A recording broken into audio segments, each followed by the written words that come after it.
On est arrivé où? Pebet Amud Bet. Pebet Amud Bet.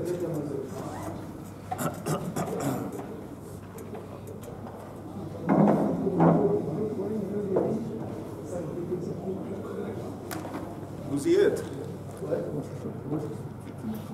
On avait vu hier la version de Rabbah de la machloket entre Rabbi Akiva et Chachamim. Vous vous rappelez? La machloket entre Chachamim et Rabbi Akiva. Comment comprendre la machloket? Maintenant, on va voir la même machloket d'une façon qui est comprise d'une façon un peu différente. C'est la version de la machloket de Rabbi Elazar. Ok? Vous y êtes? Ok. C'est à peu près 6-7 lignes d'en bas de la page. Rabbi Elazar Amar Be'even Mesama de Chuli Alma Lo Plige de Lo Metama. Selon la version de Rabbi Elazar, il n'y a pas de machloket entre Rabbi Akiva et entre Chachamim vis-à-vis de Even Mesama.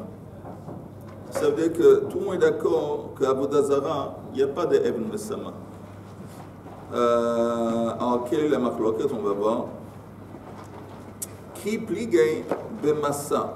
La machloket entre les deux, c'est est-ce que Avodah Zara, il y a Tumat Massa ou pas?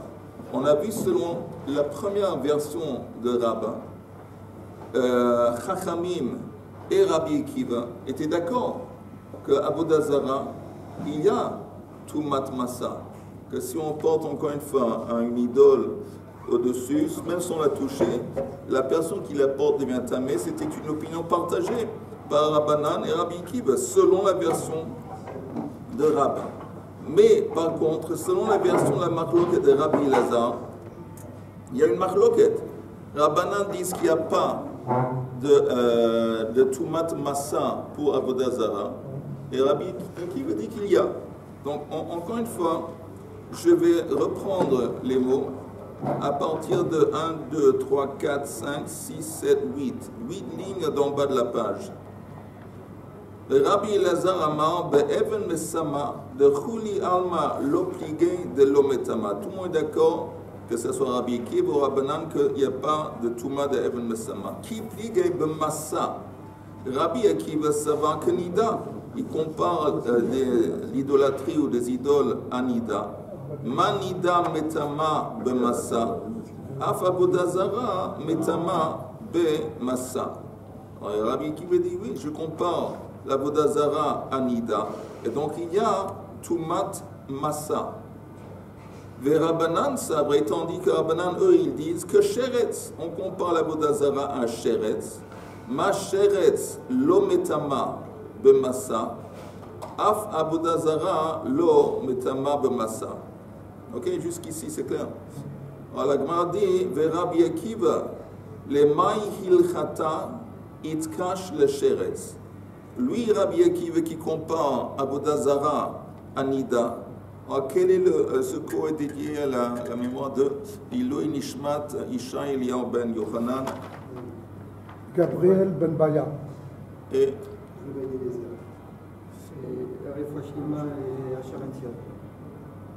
alors pour Rabbi Akiva qui compare l'Avodah Zara à Nida, qu'est-ce que lui il va faire du verset qui compare aussi Avodah Zara à Sheretz?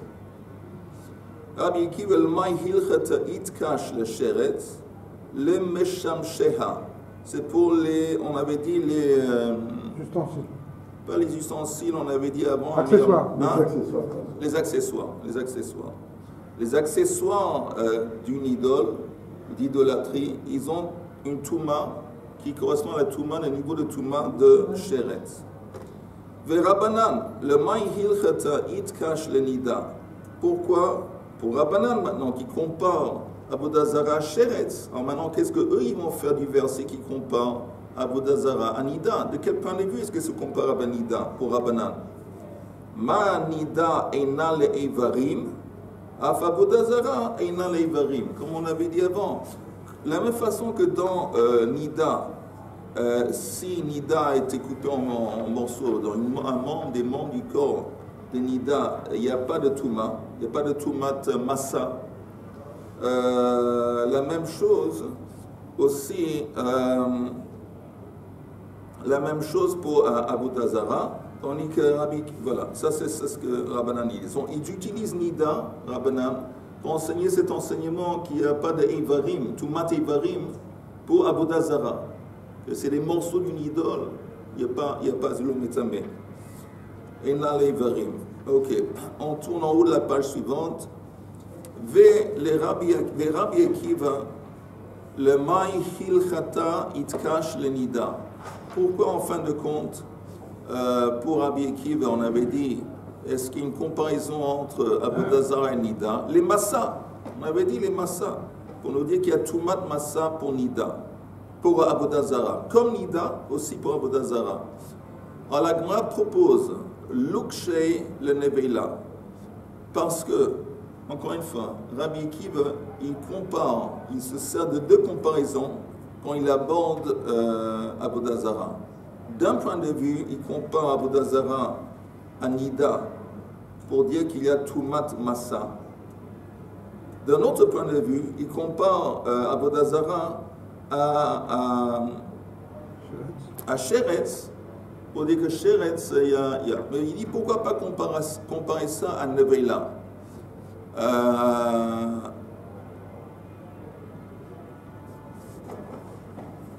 Parce que, encore une fois, l'avantage de Neveila, c'est aussi bien, ça a Toumat Massa, mais il n'y a pas non plus, il n'y a pas Toumat, il n'y a pas Even Besama. Comme Sheretz, il n'y a pas Even Besama. Alors, si tu compares ça directement à Neveila, alors tu apprends les deux choses, tu n'as pas besoin de te servir de deux comparaisons différentes. Et la Gemara dit, c'est vrai. Et la manida eina leivarin, af avodah zara eina leivarin. On a tout de même, Rabbi Akiva a tout de même besoin de comparer avodah zara à Nida. Il ne peut pas se contenter de comparer ça à Neveila. Pourquoi? Parce que Nida nous enseigne un enseignement en plus vis-à-vis de Eivarin, vis-à-vis du fait que de la même façon que dans Nida, il n'y a pas de Touma quand on parle des Eivarin de la Nida. La même chose s'appliquerait à Avodah Zara. S'il y a des morceaux d'une idole, il n'y a pas non plus Touma. Encore une fois, quel genre de Touma? Toumat Massa. La Gemara, encore une fois, dit El Hadabai Rav Chama bar Guria. Cette question qui a été demandée quelque part d'autre par Rav Chama bar Guria, Avodah Zara, Yeshna leivarim ou Eina leivarim. Il a demandé la question, est-ce que, en ce qui concerne des idoles, est-ce que la Touma s'applique au niveau de Eivarim, des morceaux, ou pas? Ou Eina leivarim. Pourquoi il a demandé cette question? On a une réponse ici, parce que quand il demande la question n'a pas été répondue. Agma dit pourquoi? En fin de compte, ici, la façon que Rabbi Elazar explique la marloquette, tout le monde est d'accord, que ce soit Rabbi Akiva, que ce soit Rabbanan, qu'il n'y a pas de Toumat Eivarim pour Avodah Zara. Alors, on a dit, on n'a qu'à répondre. Mais ben le Rabbanan, ben le Rabbi Akiva, de'ina leivarim. Et la réponse est que Rav Chama bar Guria, que Rabba matne. Lui, il va selon l'explication de la marloquette de Rabbi Akiva Rabbanan, l'explication de Rabba. Et donc, il demande la question vis-à-vis de l'opinion de Rabbi Akiva. Parce que selon Rabba, je répète, aussi bien Rabbi Akiva que Rabbanan seraient d'accord que Avodah Zara, il y a Toumat Massa, comme Nida. La différence, c'est que Rabbanan disent qu'il n'y a pas de Even Mesama, et Rabbi Akiva dit qu'il y a. Maintenant, parce que Rabbi Akiva, il compare Avodah Zara Nida à fond. De la même façon qu'il y a Even Mesama pour Nida, il y a aussi pour Avodah Zara. Ça, c'est la version de Rabba. Et donc, la question que demandait Rav Chama bar Guria, c'était en fin de compte, selon la version de Rabba, Matnei, Vebaila Alib de Rabbi Akiva. Selon Rabbi Akiva, selon l'explication de Rabbin, est-ce que lui, il y a pour Avodah Zara Eivarin, Tumat Eivarin, oui ou non? Ok, un point. Meïtive, oui, vas-y. Question, Richard, il n'est pas là, je vais faire dans Richard. Quelle différence il y a entre Tumat Nida et Tumat Met? Parce qu'on peut supposer Nida, si elle est coupée en morceaux, ouais. C'est Met. Meta. Oui. Mais on parle ici de Tumat Massa. Juste pour cette idée de porter quelque chose, en dépit du fait que tu n'as pas de contact direct avec la chose, le fait que tu le portes, tu deviens tamé. Alors de ce point de vue, et surtout parce que, écoute, le point de départ dans ces Gemara, c'est qu'on voit qu'il y a deux versets. Un verset qui compare Avodah Zara. On est en train de parler en fin de compte de la Touma d'Avodah Zara. Donc, il y a un verset qui fait le lien entre Avodah Zara et Nida. Et l'autre qui fait le verset entre Avodah Zara et Sheretz. Et on essaie de décortiquer ça un petit peu. Mais on apporte une objection. Avodah Zara que Sheretz, ou Meshamshea que Sheretz. Selon cette braïta, c'est écrit que la Touma d'Avodah Zara, elle est au niveau de Sheretz, et les accessoires aussi. Tandis que Rabbi Akiva omer Avodah Zara que Nida, ou Meshamshea que Sheretz. Ok? Donc, la Gemara dit, cette version, cette braïta, Pishlama le Rabbi Elazar. Ça marche avec Rabbi Elazar. Pourquoi ça marche avec Rabbi Elazar? Parce que le Rabbi Elazar qu'on a vu au début de la matinée, lui, il dit, selon lui, Rabbanan ne sont pas d'accord qu'il y a Tumat Massa pour Avodah Zara. Pour eux, ils ne comparent pas Avodah Zara à Nida vis-à-vis de Tumat Massa. Ils disent, il n'y a pas de Tumat Massa. Pour eux, Rabbanan, selon la version de Rabbi Elazar, c'est Avodah Zara, la Touma d'Avodah Zara, c'est comparable à Sheretz. Donc ça marche. La première opinion, c'est selon Rabbanan, et après il y a Rabbi Akiva qui n'est pas d'accord. Exactement, pile. Comment expliquer Rabbi Elazar? C'est pour ça que la Gemara dit, Bishlam, ça marche, les Rabbi Elazar. Nicha, c'est bien. Elle a les rabbins Kashya. Parce que Rabbi, lui, il a dit que Rabbanan serait d'accord avec Rabbi Elazar, d'accord avec Rabbi Akiva, qu'il y a Tumat Massa pour Nida. Qu'il y a Tumat Massa pour Avodah Zara. Parce que c'est comparé à Nida. Or, ici, il y a un problème. Parce que la première opinion, il y a une opinion qui dit que Avodah Zara, c'est uniquement comparable à Sheretz. Donc ça, pour la version de Rabbi, il y a un problème, Kashya. Et pourquoi c'est un problème? C'est un grave problème, encore une fois, parce que Rabbi, c'est un Amora. Et si on apporte une braïta, comme une Mishnah, c'est des enseignements des Tanaïm. Et un Amora ne peut pas aller contre une opinion d'un Tana. Il ne peut pas. Alors s'il dit quelque chose, après il y a une contradiction qu'on apporte d'une braïta ou d'une Mishnah, il est KO. Donc qu'est-ce qui se passe pour Rabbi? Et maintenant, Rabba va se défendre. Amar lach Rabba mi alima mi matnitin. Cette braïta, elle n'est pas plus costaud qu'une Mishnah. Une Mishnah qu'on retrouve dans Masechet Avodah Zara, qui dit la chose suivante. Eitzav ve'avanav ve'afarav metamin kesheretz. Disons que ça part du cas du mur qui s'est effondré, qui a été partagé, un mur est partagé entre un temple et entre un juif, et on dit que les pierres, le bois de ce mur, ils ont une touma de Sheretz. Et là-bas, on explique Ve'okim na mai que Sheretz. Qu'est-ce que ça veut dire quand on dit ils ont une touma de Sheretz, ces pierres et ce bois du mur qui s'est effondré, de l'eau métamé Even Mesama. Quand on dit Sheretz, c'est seulement vis-à-vis de Even Mesama. C'est-à-dire que ces morceaux de mur, ils n'ont pas de Touma de Even Mesama. On avait dit encore une fois, dernière fois, Even Mesama, c'est quand il y a une Ida, Avodah Zara, un truc tamé qui est posé sur un plafond, sur une planche de bois, une pierre, et quelqu'un qui est debout en dessous, sans porter.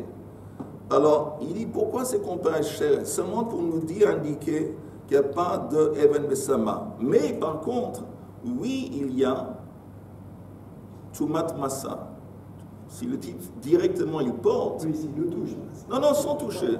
Tumat Massa, c'est toujours sans toucher, sans contact. La différence entre. Il y a un intermédiaire. Ça comporte quelque chose sur lequel. Oui. Alors, selon la façon dont on a abordé cette Mishnah là-bas dans Avodah Zarah, on avait dit que quand on dit Sheretz, c'est simplement pour indiquer qu'il n'y a pas de Tumat, il n'y a pas de Even Mesama. Mais en ce qui concerne Tumat Massa, il y a. C'est comme ça que Rabbin se défend. Hachanami, ici aussi, quand on dit, cette première opinion qu'on apporte dans la Braïta, quand on dit que Sheretz, ça veut dire pas de tout point de vue comme Tumat Sheretz, seulement vis-à-vis de Even Mesama. De l'eau, Hachanami, ici aussi, de l'eau métamé, be Even Mesama. Mais oui, ça laisserait entendre que c'est Metamé Bemassa. Ok. Un point. Meitevei, une autre objection. Nochi venochit avodah zara ou meshamsher. Un goy ou une goya, une idole, les accessoires d'une idole. Hen velo heisetan. Apparemment, ça veut dire qu'eux-mêmes, ils sont tamés, mais il n'y a pas de tumat Massa, et Satan, c'est porté, il n'y a pas de Touma Massa. Ça veut dire, selon cette braïta, encore une fois, tout ça c'est une Touma de Rabbanan. Touma de Rabbanan. Les Rabbanan, ils ont donné un statut de Touma aux non-juifs à l'époque. La plupart des non-juifs c'était des idolâtres. Ils tenaient à tout point, ils tenaient à tout prix, éloigner autant que possible le contact entre les juifs et les non-juifs. Entre autres, ils ont dit qu'ils ont une touma, un nochi venochit. S'ils ont une touma, ça veut dire qu'on ne veut pas leurs ustensiles, un problème, de les toucher, un problème. Encore une fois, ça éloigne. Nochi venochit avodah zara ou meshamsher. Hen, eux-mêmes, ils sont tamés. Velo heisetan. Mais si on les porte, il n'y a pas de touma. Rabbi Akiva, par contre, Omer, hen veheisetan. Non, pas seulement eux, ils sont tamés, mais il y a aussi Tumat Massa. Alors la Gemara dit encore une fois, Bishlam le Rabbi Elazar Nicha, ça marche, cette braïta selon Rabbi Elazar.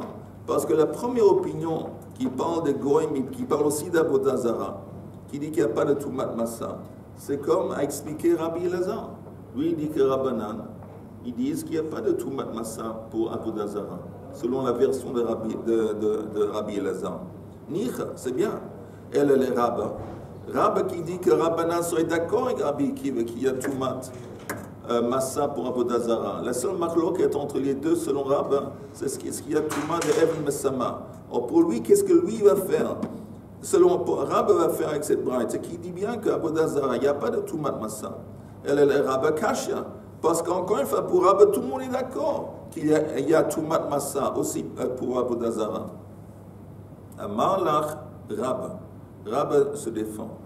Vedeta Amir, et selon toi, selon ton raisonnement, Nochi venochit Nabi. Il y a même un problème au début, quand on parle du goy et de la femme qui est goya.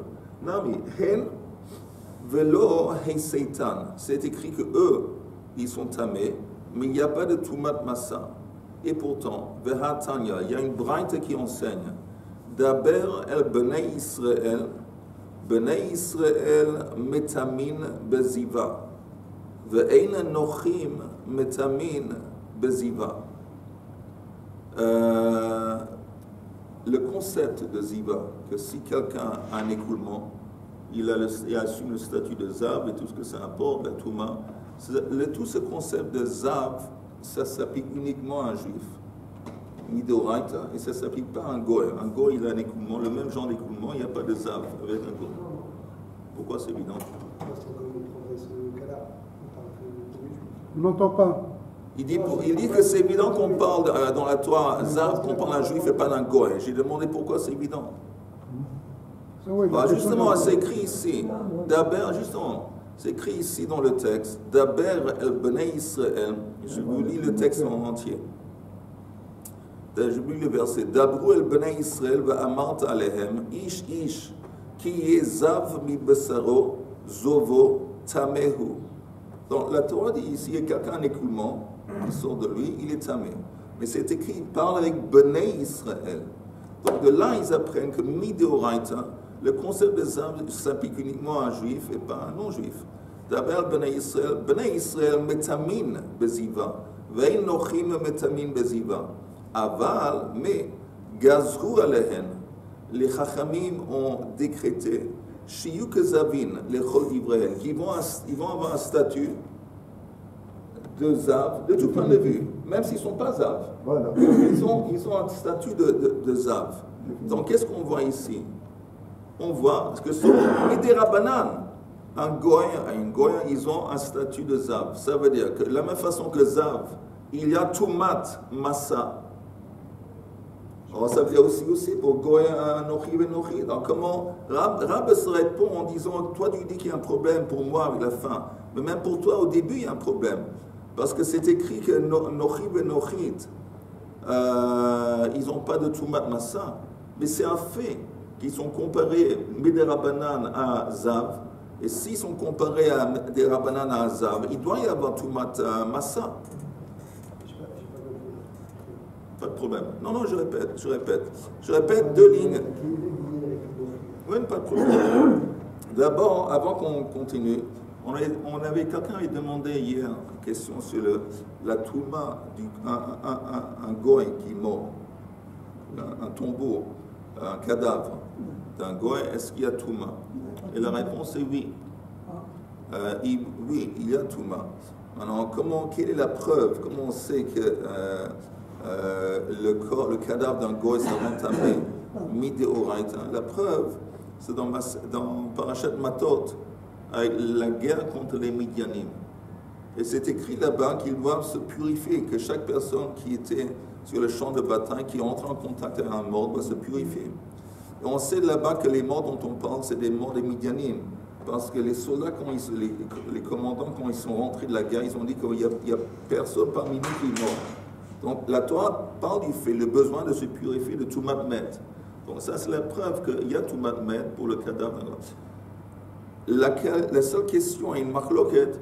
Tumat Met, ça veut dire que si tu le touches, il devient tamé. Le problème, c'est il y a une marloquette pour OL, Tumat OL. Ce concept de s'il y a un cadavre dans la pièce, à n'importe quelle chose qui se trouve sous le même toit est impliqué. Alors ça, il y a une marloquette si ça s'applique à un goy aussi, le cadavre d'un goy aussi. Mais le Shulchan Aruch, il est mahmir. Nous, on est mahmir. C'est pour ça qu'un Kohen n'a pas le droit de se promener dans un cimetière de Goïm, parce que c'est une Khumra. Ça fait que des oraïtes, c'est le Khumra. Voilà. Mais. Il n'y a pas un lien de la Touma du Goy jusqu'à Arba-Amot? Non, je ne sais pas. Ce qu'il veut dire. Arba-Amot, dans quelle direction? À droite et à gauche? Pas en haut.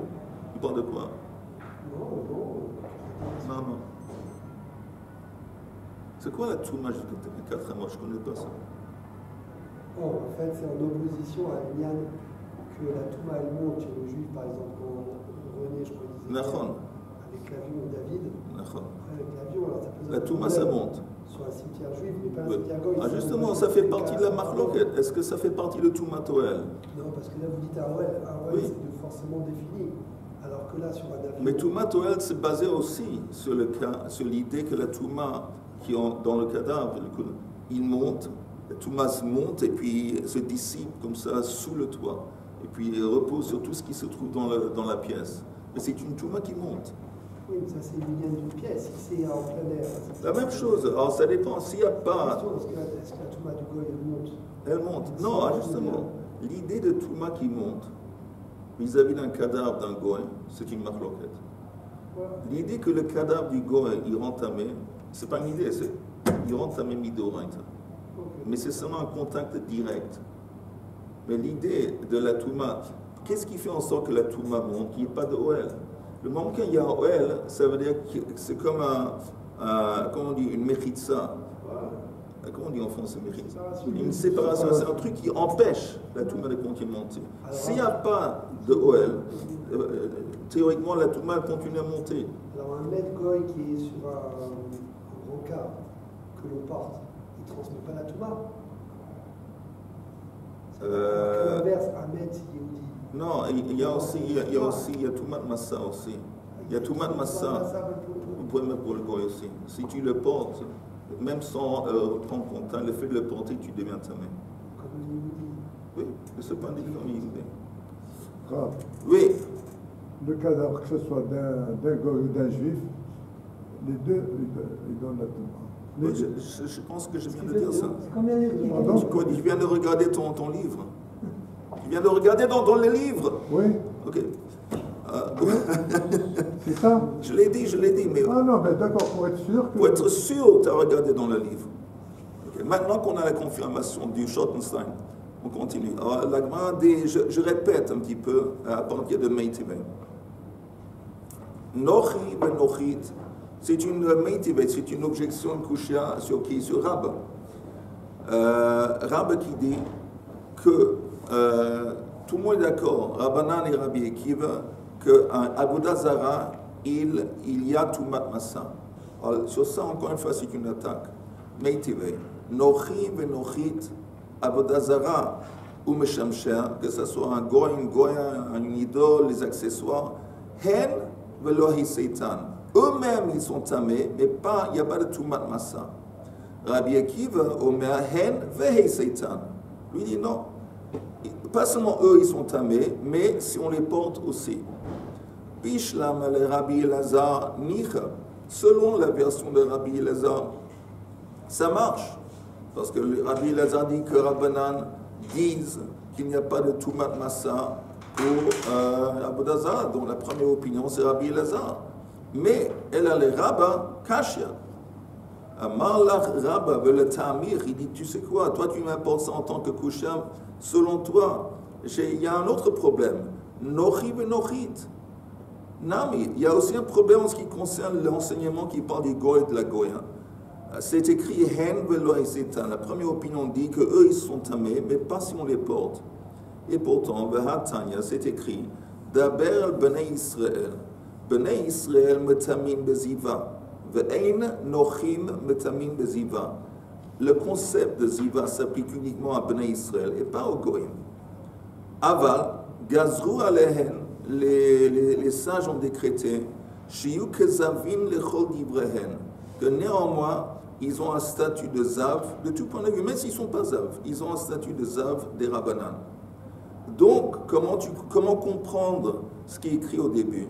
À cause de ça, Rabbin, il donne une autre version de cet enseignement. Et le Rabbin Metzaretz le Tamei. Il explique selon son opinion, son raisonnement. Nochi venochit hen vehei seitan ve'even mesama shelahen. Qu'un goy, une goya, eux ils sont tamés. Si on les porte, il y a Touma, et il y a aussi even mesama, là aussi.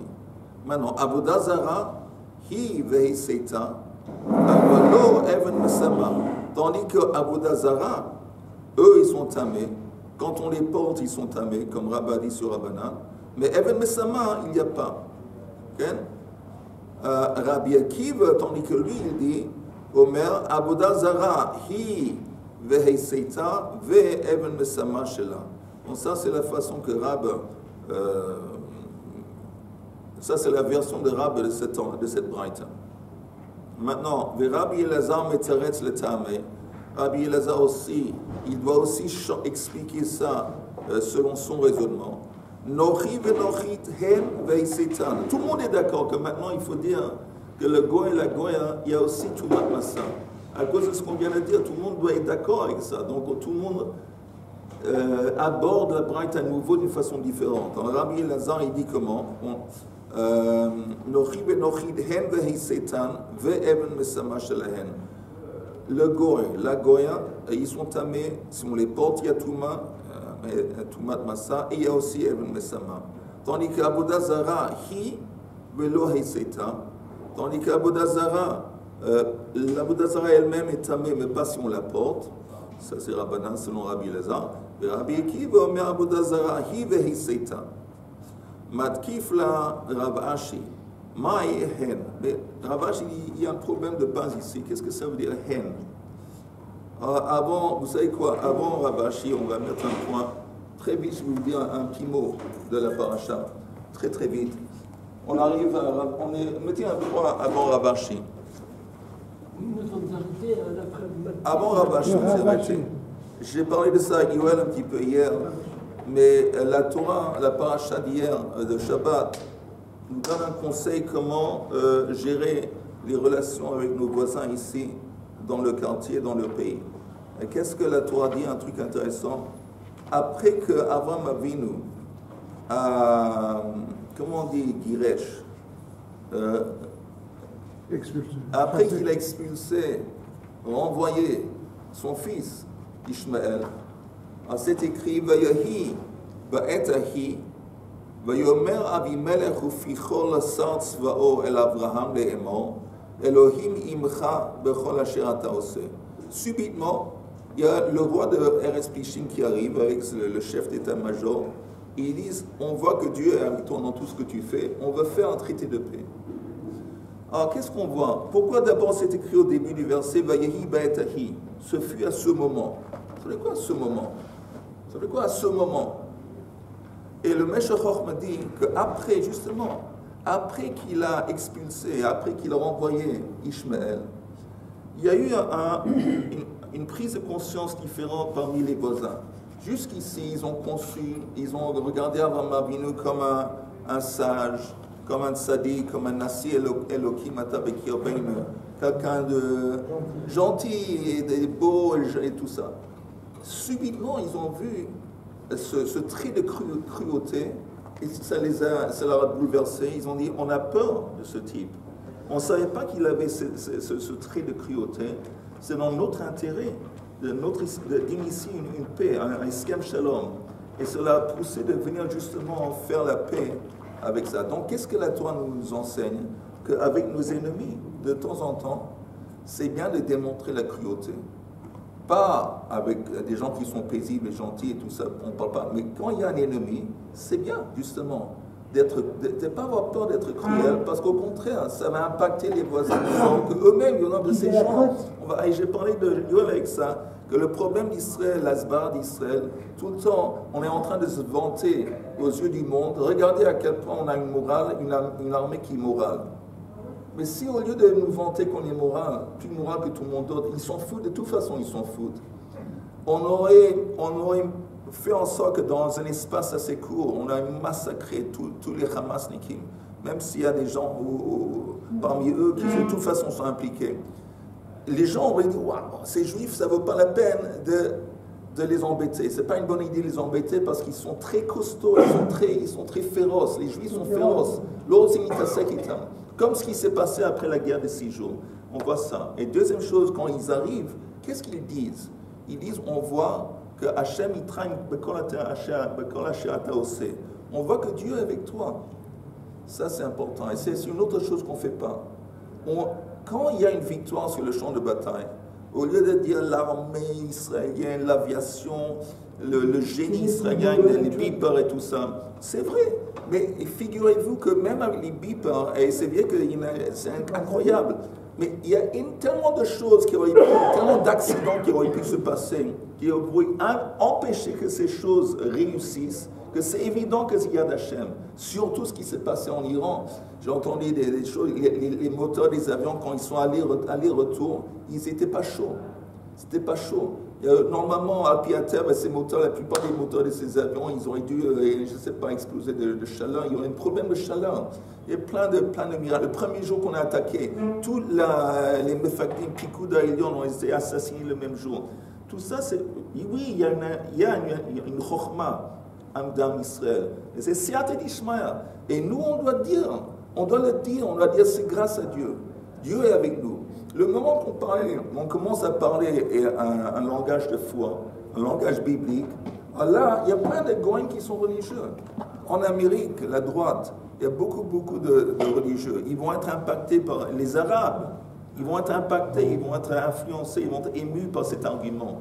mais on ne l'utilise presque jamais. Que nous, l'argument biblique, le langage biblique de la foi, et ça c'est texto dans la paracha, on parle d'un traité de paix avec nos voisins, et c'est les deux choses qui arrivent, les deux choses qu'on voit. Ils sont impressionnés par la cruauté d'Abraham vis-à-vis d'Ishmaël, et ça c'est qui les pousse de faire un traité de paix. Et deux, ils disent, on voit que Dieu est avec toi. Les Arabes, ils le sentent, mais on a besoin nous-mêmes de le dire pour confirmer. Messieurs, bonne journée.